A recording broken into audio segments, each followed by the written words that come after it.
Baik, Assalamualaikum warahmatullahi wabarakatuh. Jadi hari ini uh, saya bersama tiga lagi rakan saya berada di Muzium Tentera Darat di Port Dickson. Jadi nama saya Muhammad Nawaz bin Muhammad Rizak dan saya bersama dengan Saya Lieutenant Colonel Muhammad Yazid bin Nordin. Assalamualaikum warahmatullahi taala wabarakatuh. Alhamdulillah, terima kasih pada kunjungan pelajar-pelajar yang datang untuk meramah dan mengetahui tentang sejarah Muzium Tentera Darat ini, yang mana Muzium Tentera Darat ini terletak di Port Dickson Negeri Sembilan. Kenapa Muzium Tentera Darat ni terletaknya di sini adalah kerana ini adalah bangunan asal yang dibina pada tahun 1934 dan siap binaannya pada 1935. Bangunan ini dibina kerana penubuhan Askar Melayu Diraja pada 1 Mac 1933. Jadi bila untuk melengkapkan satu komni Askar Melayu yang pertama, selepas pada percubaan tentera darat yang pertama selama 25 orang dan akhirnya mengambil intake 1, intake 2 dan intake ketiga melengkapkan dia satu komni. Jadi inilah komni pertama, komni A yang ditubuhkan di sini. Binaan bangunan ini dibina oleh British dengan material binaannya datangnya dibawa daripada England. Kerana ketika itu 1934 tidak ada lagi industri pembinaan di sini.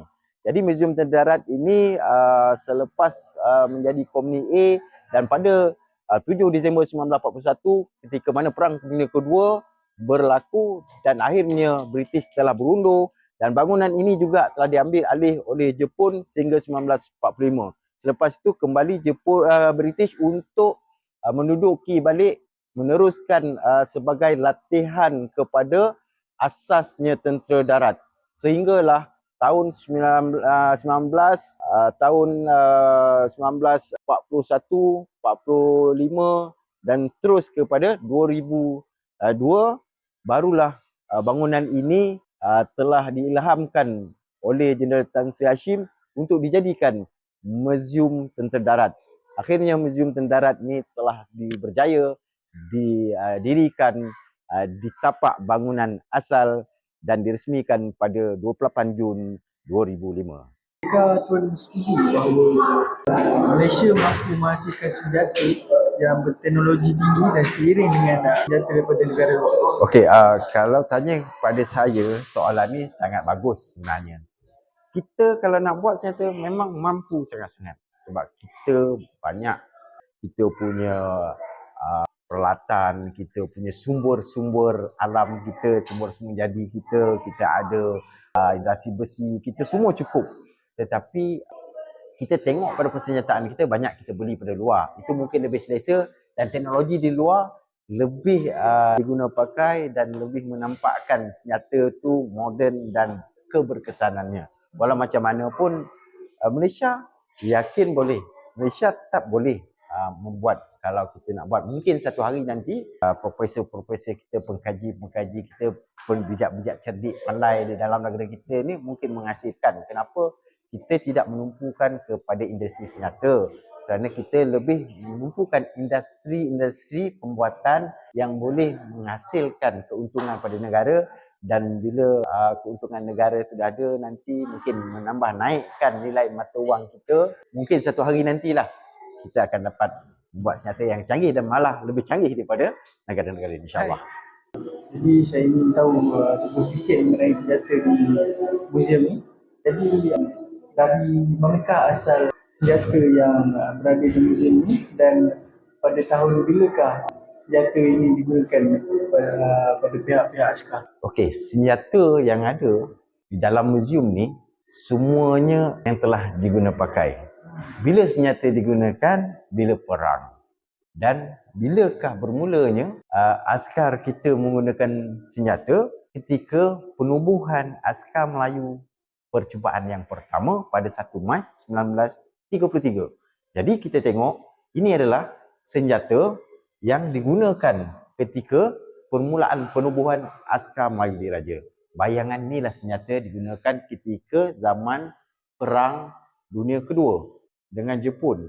Lieutenant Anand dan komninya sehingga syahid dengan senjata inilah yang digunakan. Senjata ni dibuat daripada British, iaitu rifle nombor 1, Mark 1, Mark 3, Mark 2, carbine, ya. inilah senjata-senjata yang digunakan pada peringkat permulaan. Dan juga persenjataan-persenjataan ini mempunyai persenjataan bantuan, komni, persenjataan bantuan daripada platoon dan senjata-senjata yang digunakan pegawai seperti pistol. Ya. Ini adalah senjata-senjata yang bermula pada 1 Mac 1933. Jadi di museum ni banyak senjata-senjata yang telah kita gunakan dan diletakkan di sini sehinggalah senjata-senjata yang kita beli yang baru. Kebanyakan senjata pada peringkat awal ni kita ambil daripada British. Kenapa? Kerana kita dijajah oleh British dan kita dilatih oleh British. Dan selepas pada ekonomi kita, selepas kita merdeka, peningkatan demi peningkatan persenjataan yang kita nak gunakan dia lebih mudah dan canggih, maka kita bermula balik semula dengan persenjataan daripada Amerika, daripada US. Jadi M16, kalau kita tengok senjata daripada ni adalah senjata daripada US. M16, kita ada rifle M16A1, M16A2, kita ada senjata-senjata bantuan HK. Ini kita telah beralih arah kepada kita tengok pada negara yang lebih canggih pengeluarannya. Kita tak terikat kepada negara yang lama. Jadi kalau ada lagi negara yang baru, aset yang baru di luar negara yang kita mampu dan kita akan beli. Begitulah persenjataan ni, kerana kita tengok apa senjata negara yang kita rasa terancam mungkinlah menjadi ancaman negara, kita mesti lebih daripada dia ataupun setara. Itu penggunaan senjata lah sehingga ke sekarang. Jadi mengikut soalan tadi, senjata ni guna pada bila? Tentera darat kita bermula pada 1 Mac 1932, itu bermula senjata. Dan senjata ini digunakan masa Perang Dunia dan menentang Parti Komunis sehingga tahun 1989. Bang, jadi apa yang saya dapat perhatikan di museum ni ada beberapa galeri lah jadi tarikan pengunjung. Jadi saya ingin Tuan terangkan cuba sedikit mengenai galeri ketenteraan yang utama yang terdapat di museum. Okey, museum ni memang kita buat yang telah dirangka, telah dipersetujui daripada peringkat asalnya. Dia dibuat mengikut kronologi. Yang mana kita ada galeri pertama tadi yang kita pergi tadi adalah sepintas lalu. Di situ kita boleh melihat keseluruhan sepintas lalunya apa yang ada, galeri yang berada di sini.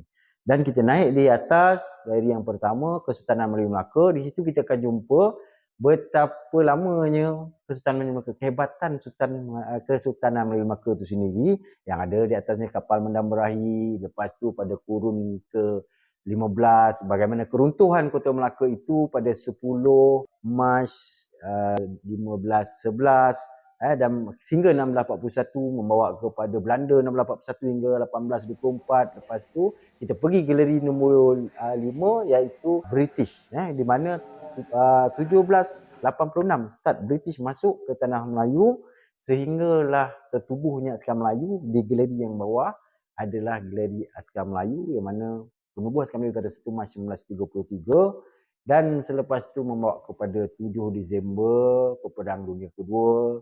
Dan kita galeri yang sebelah bawah itu adalah galeri Peperangan Dunia Kedua yang melibatkan Jepun. Dan juga selepas tu ada pra-kemerdekaan yang mana sehinggalah 1957 menceritakan tentang komunis dan ancaman komunis selepas pada Perang Dunia Kedua dan selepas pada kemerdekaan negara kita.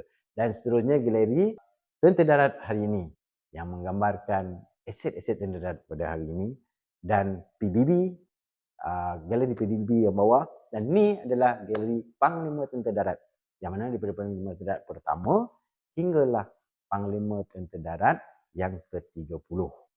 Itu semua kalau kita pergi ambil masa 3 jam, kita akan tahu sejarah ketenteraan, sejarah negara kita, sejarah kemerdekaan dan sejarah kegemilangan Malaysia hingga kali ini. Nak tahulah kepada pengunjung yang selalu hadir ke museum ni, apa yang menjadi tarikan utama pada mereka yang hadir ke museum ni? Okey, Museum Tentera Darat ni tarikan yang utama, semua utama. Semua tempat yang kita kunjungi, semua galeri ni itu adalah tarikan, semua adalah tarikan yang sama rata. kerana setiap yang kita pergi, semuanya ada sejarah-sejarah tersendiri yang perlu kita tahu, dan yang kita pergi, kita ingin tahu dan ingin tahu. Ini adalah yang kita duduk ni pun, inilah paling tarikan yang dikatakan utama. Ini adalah aset yang terakhir yang diletakkan di Muzium Terdarat ini. Yang mana ini adalah Nuri. Nuri ni telah digunakan 60 tahun oleh kerajaan Malaysia. Jadi akhirnya dia telah diletakkan muzium kerana jasa-jasanya. Dan pengunjung-pengunjung juga boleh masuk dalam Nuri ini dan boleh merasa inilah alat yang menerbangkan tentera kita untuk tujuan operasi, untuk tujuan resap barang, untuk tujuan mempertahankan tanah air kita. Ini adalah salah satu aset yang sangat berguna pada tentera darat, dan akhirnya dia bertugas lagi di muzium untuk menunjukkan bahawa kehadiran aset-aset kita ni walaupun telah tamat kegunaannya masih lagi dikenang dan masih lagi dipandang orang supaya kita tidak lupa sejarah tentera darat, terutamanya dan khasnya Angkatan Tentera Malaysia, untuk kita kenang pahlawan-pahlawan kita. Itu yang saya katakan, semua yang ada dalam muzium ini, semua aset-aset yang ada ni, dia adalah aset terpenting, dan inilah tarikan terhadap Muzium Tentera Darat.